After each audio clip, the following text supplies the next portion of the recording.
Bonjour, nous allons nous intéresser au séparateur d'huile, ici présent.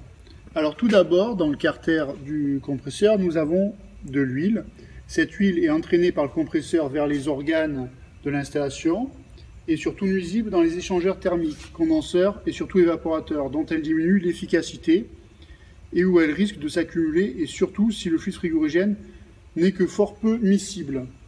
Il est donc intéressant de séparer l'huile du fluide frigorigène dès la sortie des vapeurs comprimées du compresseur et lui faire réintégrer le carter du compresseur le plus rapidement possible afin d'y maintenir un niveau compatible avec une lubrification correcte des organes en mouvement. La séparation de l'huile des vapeurs du fluide frigorigène est obtenue en conjuguant une chute brutale des vitesses des vapeurs à des changements nombreux de direction de flux de vapeur comprimé. Cela peut être obtenu soit par des chicanes, soit par un matelas de paille métallique disposé sur un circuit de vapeur.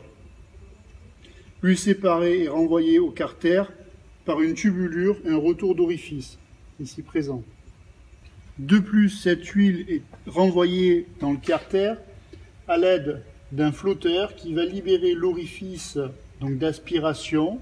Je rappelle qu'ici on est en HP et que le carter du compresseur c'est de la BP. Donc automatiquement lorsque le niveau d'huile va monter, le flotteur va libérer l'orifice d'aspiration et l'huile va revenir toute seule dans le carter. Cette huile qui va retourner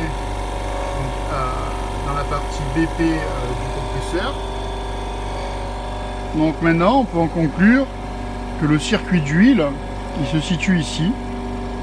L'huile va constamment tourner dans ce circuit là indépendamment du reste du circuit.